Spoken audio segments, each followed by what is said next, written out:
it is now introducing us to the next article in the Uniform Commercial Code. And what's after 2? 3, thank you. Negotiable instruments, right? So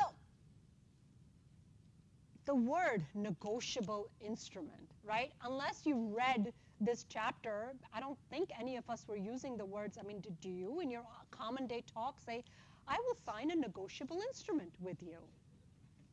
But can I just tell you, after reading this chapter, and you guys know this, you deal with negotiable instruments. You just didn't know it. You didn't know that when you write out a check to your landlord to pay rent, that you were signing a negotiable instrument, that you were defined as the drawer of that check, right? You didn't know that you were governed by Article 3 of the UCC. Well, now you do. Okay, so don't look at negotiable instruments as some sort of a mystery. They're instruments, promissory notes, checks, drafts, and so on, things that we are actually familiar with. Okay. To qualify as a negotiable, I think the word instrument is missing there. To qualify as a negotiable instrument, the document, which already implies that this has to be in writing. You know, you don't have oral checks. Right? The document must meet the requirements established by the now revised Article 3 of the UCC. Okay, Uniform Commercial Code, Article 3. Why do we have negotiable instruments? Why do we have checks? Why do we have promissory notes? Why do we have paper? Well, we have them for various purposes. Number one, because we don't carry around wads of cash, right? We don't. Maybe you do. I don't. And today, in particular, and this sort of, I mean, the UCC Uniform Commercial Code realized this decades ago. But you know, the real reason is they work as a substitute for money. When I pay rent to my landlord, I don't want to go to the bank, withdraw money, and say, here's a pile of cash for next month. That doesn't make sense. Right? So obviously, we use this as a substitute for money. And in order for it to function as a substitute for money, there better be laws and rules that govern that instrument, right? It's also good as a credit device, right? I already hinted that promissory notes are a type of negotiable instrument, right? So, you know, whether it's a transaction where, you know, Joe Schmo lends money to his friend and draws up a promissory note, or you know, it's two sophisticated financial parties that agree to a credit arrangement. You know, they act as a way of governing a contract, an arrangement that essentially is governed by a set of rules. You know, and we want rules. Businesses, they may not like it. They want these rules. They want certainty. We don't want business to be wild, wild west, right? You know, we want it to be a set of rules, understandable, comprehensive, and uniform. So yeah, it's nice to know that there is a body of law that governs arranging for credit. And record-keeping device, yeah, it keeps a trail. And what's wrong with that? You know, nothing. So yeah, there is, you know, again, obvious reasons for why negotiable instruments are fundamental and necessary for commercial transactions. Have been for decades and continue to be, even with the advent of things being so much more electronic, frankly. All right. What are the 4 different, and there are 4. I will say that there are 4 different types of negotiable instruments, but within a matter of a few minutes, we'll dwindle it down to just 2, right? Because those are the 2 that really matter today. What are they? Drafts and checks, 1 and 2. 3 and 4, promissory note and certificate of deposit.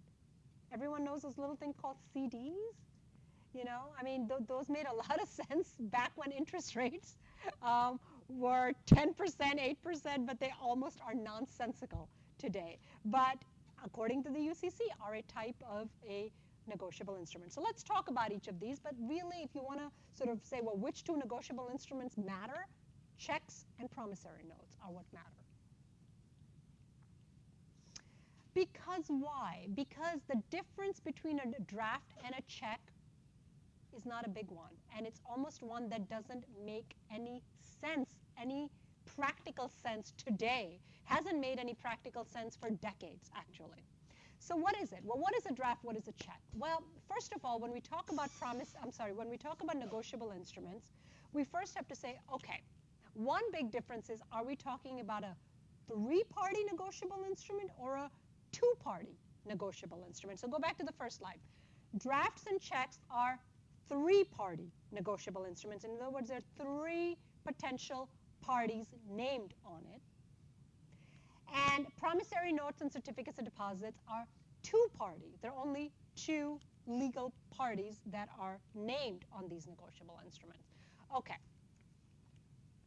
So drafts and checks have three different parties. And even if this terminology maybe sounds a little foreign to you now, between today's class and next week's class, it won't. You will be saying drawer, drawee, pays in your sleep, because you will hear this term so many times that you will totally understand who they are. We'll look at visuals and so on. Okay.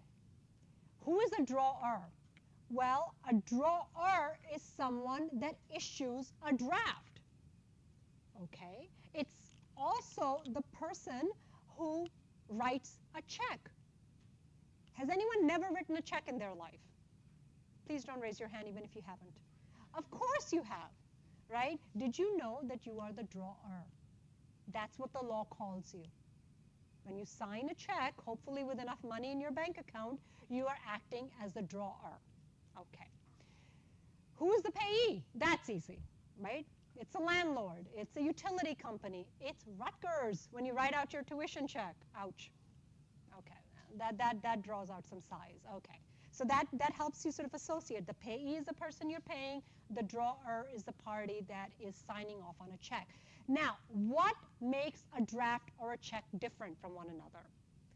The difference is who the drawee is. Okay? If the drawee is a financial institution, it's a check. If the drawee is not a financial institution but is someone else, a private party, then it's a draft. That doesn't happen anymore. That is not the way business is done. Yes, drafts had a place where non-financial institutions would make themselves liable for paying out on drafts. That is not the way business is done today, which is why I say, forget about drafts. They just have no worth in today's commercial transactions. So the other way to sort of look at it is a check is a type of a draft. The difference being that in a check, the drawee is always a financial institution. And by financial institution, I mean, it doesn't have to be a bank. It could be, a brokerage firm, right? I mean, Smith Barney's of the world issue. It could be any financial institution. Okay? These are sort of slides that kind of came about from the textbook, and I hate the fact that for draft they used Hank's Bank, right? Because that implies that it's a financial institution. It's not. Then what they're trying to say is that think of Hank as being a private party. And this is why you have a payee and drawer, and you're supposed to think that the drawee is a non-financial institution. I don't particularly like this example. But here's what we care about: a check as a type of a negotiable instrument, because it is clearly something that is drawn upon a financial institution. And here's a student writing out a check to the author of the textbook for the textbook. I wish that the textbook only cost $100. I think it costs a little bit more than that. Yes?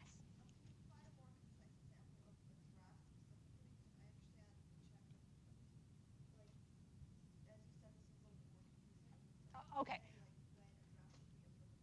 Okay, a draft would be applicable if the party, a private party, is not a financial institution, but is willing to pay, let's just say that it would apply in the scenario where, I don't want to call it a loan sharking business, but I want to sort of say just this is a business where someone is, an entity which is above the law, let's just say, all on the up and up, but is conducting financial transactions. And, a private party has an arrangement with them, has kept money with that party, and basically is writing out a a financial instrument, it's not a check. It's something that they draw up and say, you, Joe Smith, will pay Sam $500 on February 17th and signs it.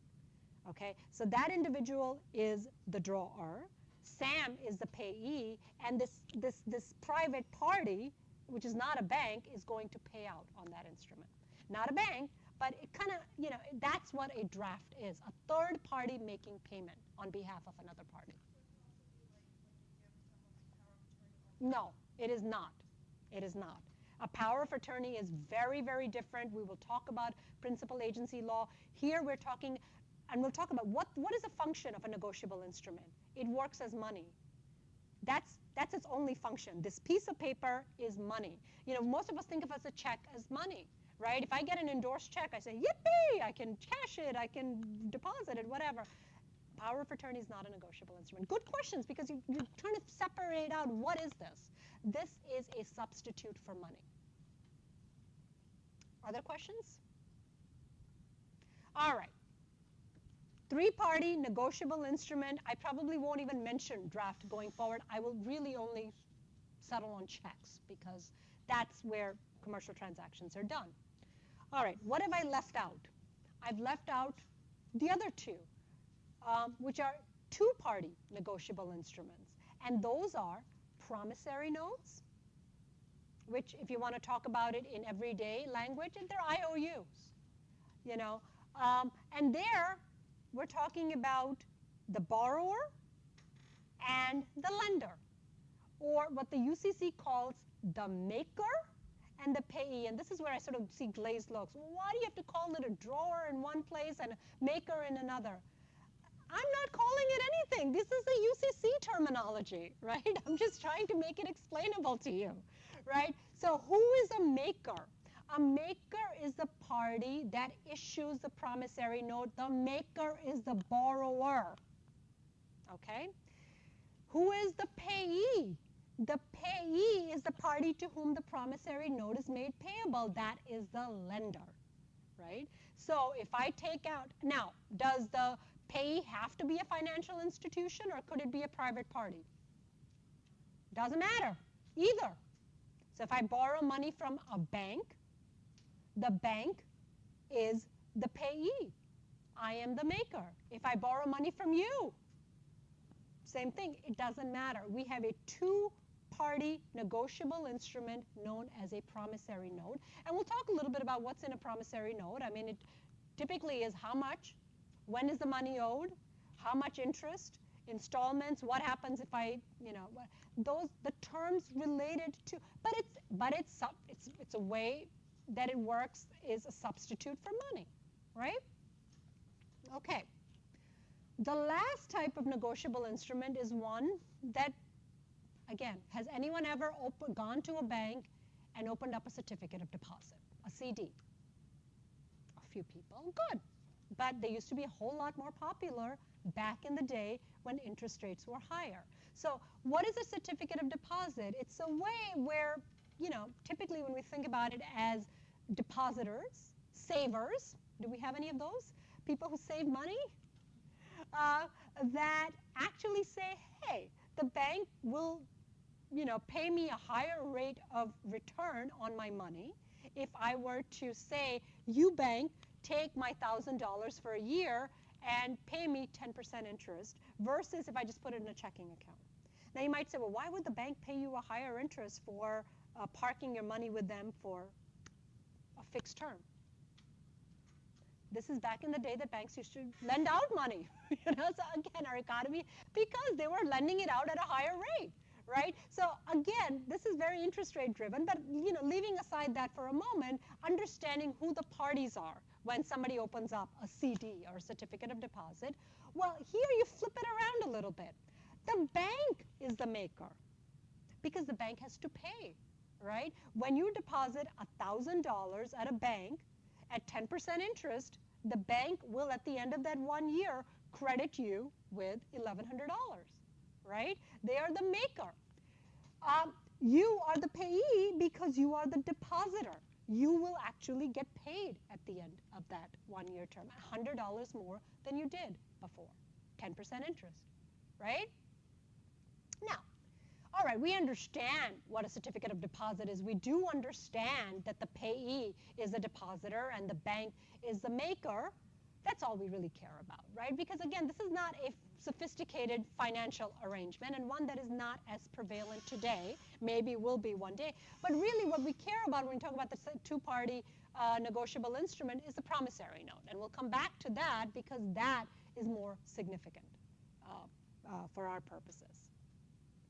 All right, here's an example of a promissory note. Yes, we know borrower means each person signing the note, and lender means this big corporation, and on or before 90 days after this date, blah, blah, blah.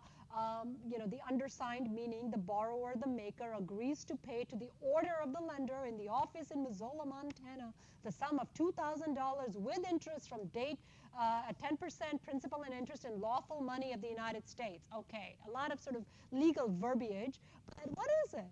It's basically saying that in 90 days we will pay you $10,000 with 10% interest, right? It creates an order to pay. It is acting as a substitute for money. And with the maker signing it, they are making themselves liable under this negotiable instrument, okay? All right, that's what a CD is, and my sort of example at maturity, at whatever day, you'll get 10% interest, blah, blah, blah, okay.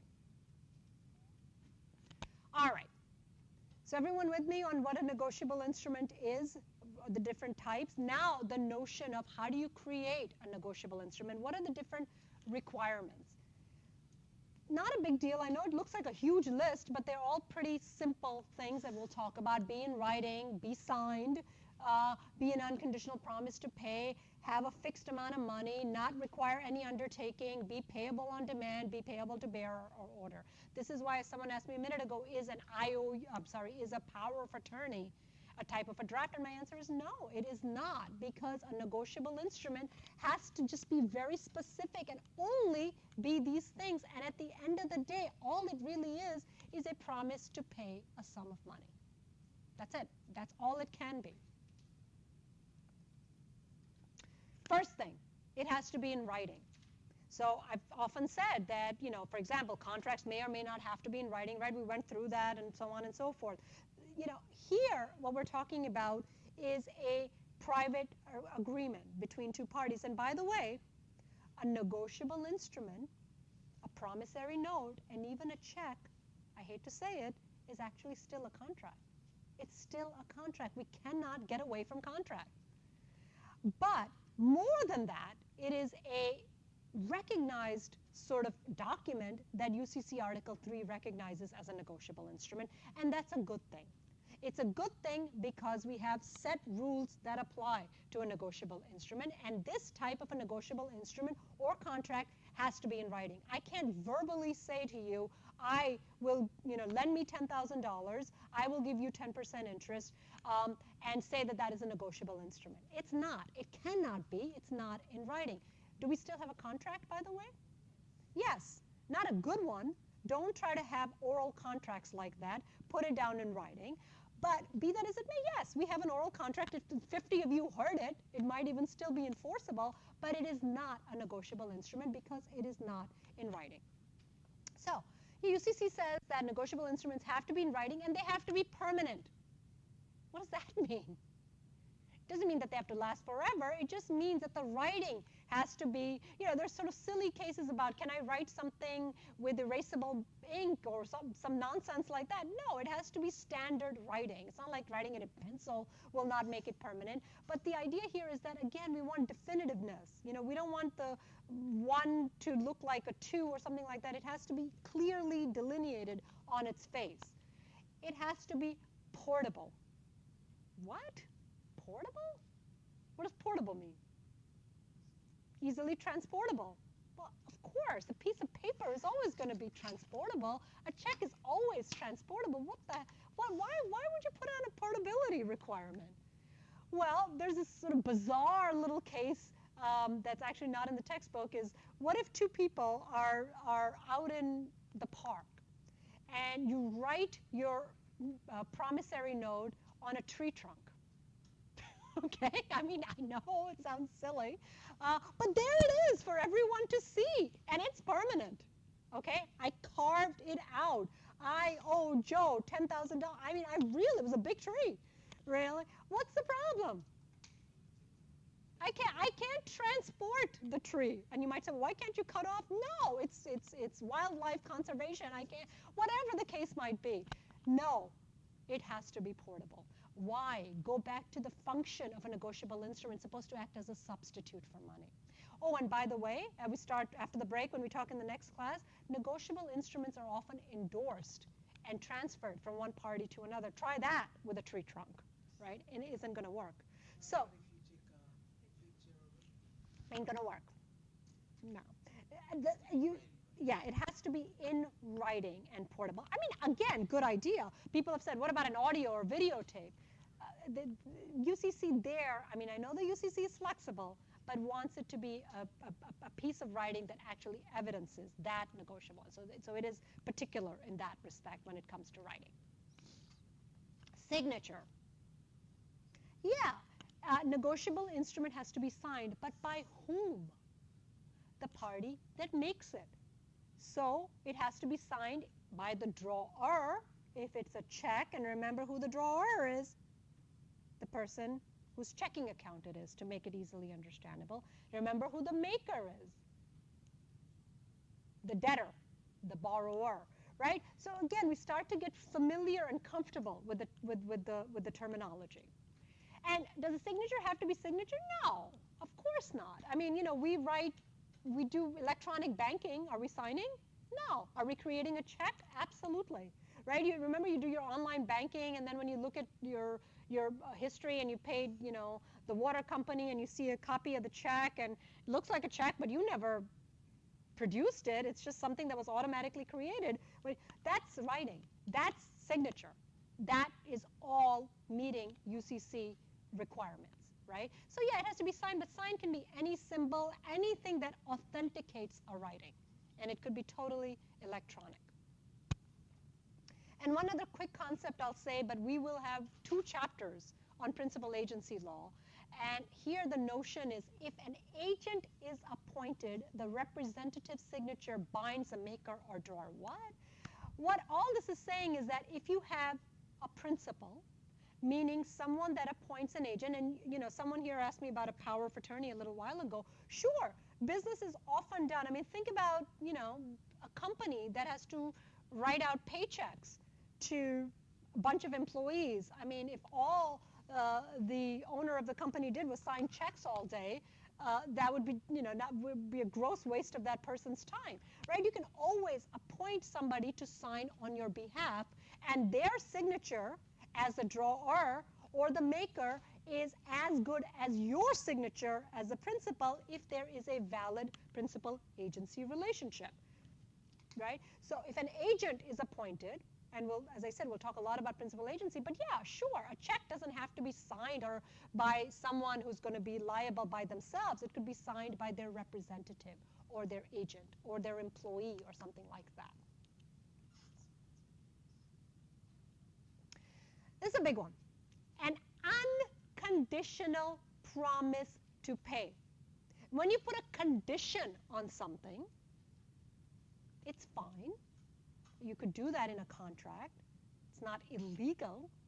The problem is when it involves a negotiable instrument, it creates a hurdle because a negotiable instrument is supposed to just sort of float around and be a substitute for money. The private condition between parties destroy that function, and as a result, what you're left with is not a negotiable instrument, but just a plain old contract. So if you want a negotiable instrument, it has to be an unconditional promise to pay, and you can't have some other condition. For example, me writing out a negotiable, I will pay you $10,000 at a later date with this much interest, and then I put in a second clause that says my promise to pay is contingent upon receipt of goods and my liking of the goods and those meeting industries. Those are all conditions. There's nothing wrong with me negotiating all of that, but I have just taken a IOU or a promissory note and left it as a contract and not elevated it to the level of a negotiable instrument. And that may be fine. And it may make sense to who cares about negotiable instruments. Make sure you get your understanding into a contract. But if you want a negotiable, for example, if banks are lending money and they want to take your promise to pay them and sell it to another bank, they want to make sure that there's no condition attached to it, that it is a negotiable instrument that can be transferred from the next party to the next party to the next party. So checks oftentimes, as we'll see, have no other condition attached to them. Banks will not honor any of those things. We'll talk about all those endorsements and so on in just a few minutes. But the thing here is that for something to be subject to Article 3, no other conditions other than a promise by the drawer to pay the payee, and if we're talking about a check, the drawee to pay on that check without having to worry about any other private conditions. Talking about money, right? Fixed amount of money. How much, right? How much has to be on the face of this instrument? And it has to be money. Right? It cannot be, and we always said, well, anything of value is good enough for a contract. Anything of value doesn't work for a negotiable instrument. We're talking money only. Could you have an interest rate attached to it? Absolutely. The fact that there is an interest rate requirement doesn't somehow negate this fixed amount requirement because, for example, on a promissory note, 10% interest, well, we know how to multiply. And we can take the principal and multiply it by the interest and come up with a fixed sum. Not a big deal. Well, what if the interest rate is variable? And the UCC debated this for a while. Does it have to be a fixed interest rate? No. It's still possible to multiply by a variable interest rate. Variability creates uncertainty, and that might be something that borrowers and lenders need to consider. But leaving that out of it, it doesn't destroy something not being a negotiable instrument. So maybe it must not require any undertaking. Right, we're only talking about money. By the way, this is not on the slide. Does it have to be paid in dollars? Or could it be a foreign currency? I think everyone is agreeing. Sure, it can. Yeah, I mean, if you don't say anything, it's assumed that we're talking about dollars. But if you write in your negotiable instrument the equivalent of $10,000, payable in euro on the date that the instrument is payable, so what? Just like we can calculate interest rate and come up with the amount, we can also calculate what the foreign exchange rate is on that particular day. That doesn't destroy negotiability. All right. When is a negotiable instrument payable? If we're talking about a check or if we're talking about a promissory note. Well, usually the instrument will tell you when it's payable, and there are two different times it might be payable. It might be payable on demand, or it might be payable at a definite time, right? Payable on demand is, you might say, instrument payable on demand, or you might not say anything. When you write out a check, it's payable on demand. When, or it may be endorsed, or maybe somebody sits on it for a while, doesn't matter, but, payable when the payee says, pay me, right? Payable at a definite time is a little bit different.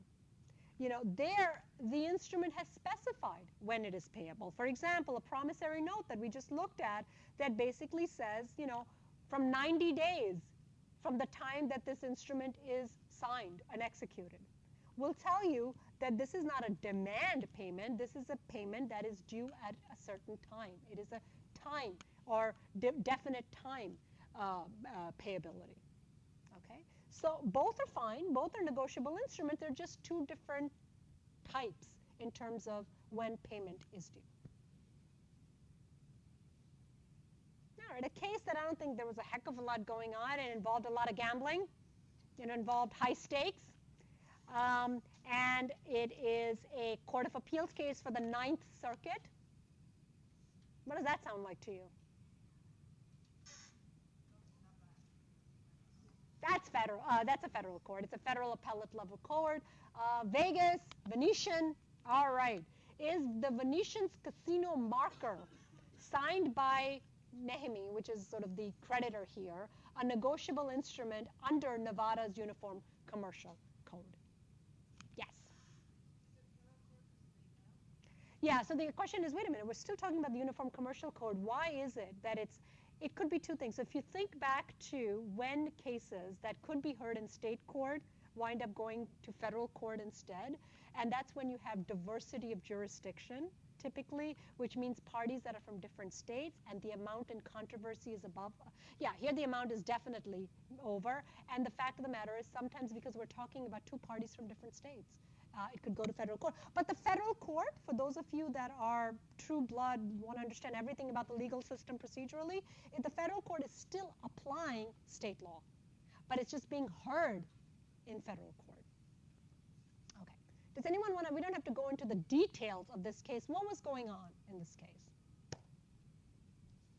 other than gambling? Yes.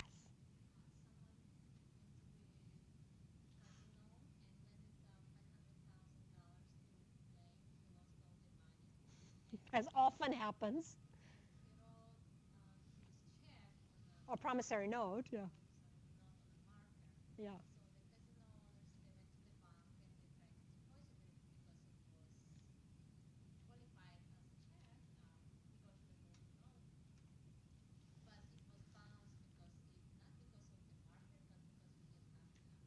Right. Well, they wanted the debtor to pay. I mean, the bank is not in the business of paying things for which there are not enough funds. I mean, that would not be good for the bank. But the question is this a negotiable instrument? And even though it's sort of unconventional, if you will. And the court said, yeah, because what is a negotiable instrument? We just went through it in writing, sum of money, payable either on demand or in time, and it met all of that criteria. Now, the fact that it bounced doesn't destroy the negotiable instrument. It just means that the liability shifts from the drawee back to the drawer. That's all. And the court said, yeah. Now, of course, they're going after a guy that is a high roller here, and if he's borrowing $500,000 for which he doesn't have the money to pay, likely the casino's only going to be able to get so far. But yeah, they're suing him for whatever they can get. And the court said that is perfectly fine. This was a negotiable instrument.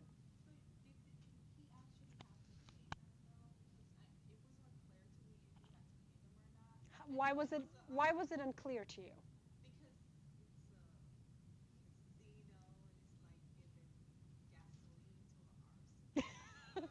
Oh, we're bringing, well, oh, I'm curious.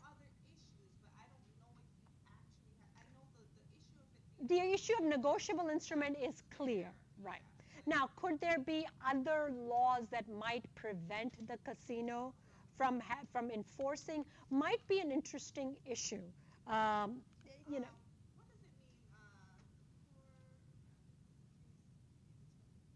issues involved. So, what does that mean? Say that part again. I didn't hear. Okay, so the court determined that other issues were involved. Other issues were involved. So, did they? I mean, could it be bad faith? Could it be duress? Could it be, the casino? What does it mean to remand? Possibly. Well, I mean, one has to wonder, yeah. What does it mean to remand a case? To remand a case is to send it back to the trial court level. So that's a great question, because sometimes you read a word, and that's what I always say. If you don't understand it, ask. What does it mean to remand? Remand means, so the Court of Appeals or any appellate court has two things that they're doing. They are first deciding that the lower court make an error or not. So are we going to reverse it or are we going to uphold it? But sometimes they're doing beyond that.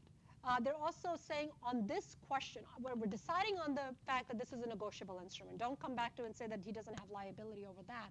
But on the issue of, could it be duress? Could it be mental instability? Could it be violation of ethical rules? Or whatever the case might be, we are sending this back to the trial court because remember, an appellate court cannot take any new testimony, any more witnesses, cannot hear the facts of the case. We are going to remand, meaning send it back, so that there could be a mini trial on those issues again. So you're very correct that this case wasn't decided definitively on other issues, but it was decided definitively on the negotiable instrument issue. Good, great question, and good sort of, detailed reading of the case. Yes.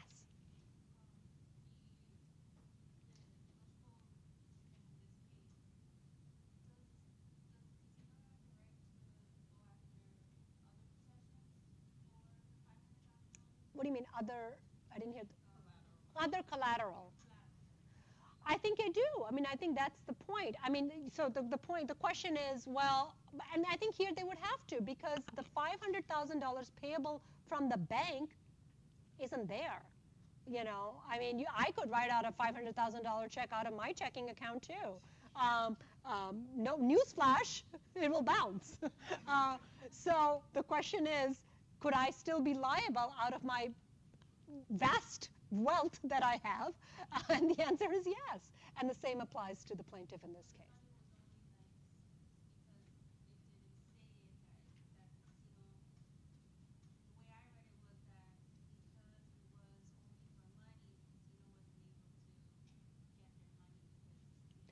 It's more than a negotiable. Remember, a negotiable instrument is still a contractual agreement.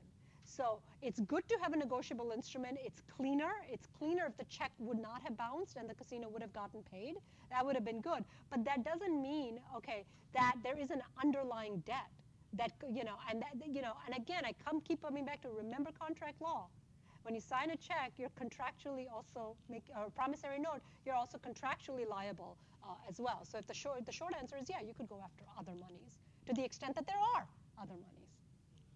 Sure. What if they presented it before the due date and the bank?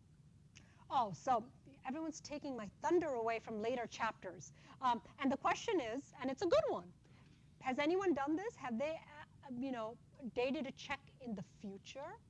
Everyone's saying yes, because we've all done this in our, because the idea being, I get paid on Friday, this debt is owed on Wednesday, I will date a check into the future and my bank will not pay it until then. So I'll tell you what the bank's policy is. Most banks, when you sign on and open up an account at a bank, they will say that they're not responsible for looking at, they will pay a check on demand. So if it bounces, too bad.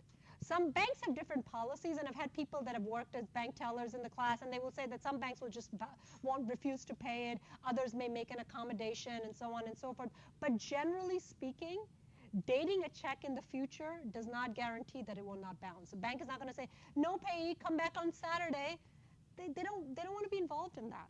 They're going to treat everything as a demand instrument and not, unless some people have what are called private banking arrangements. So if I'm a business that has a private banking arrangement with a bank and I'm paying the bank fees and so on, sure, I can do that because I'm paying out merchants and so on, and I've negotiated this deal with them.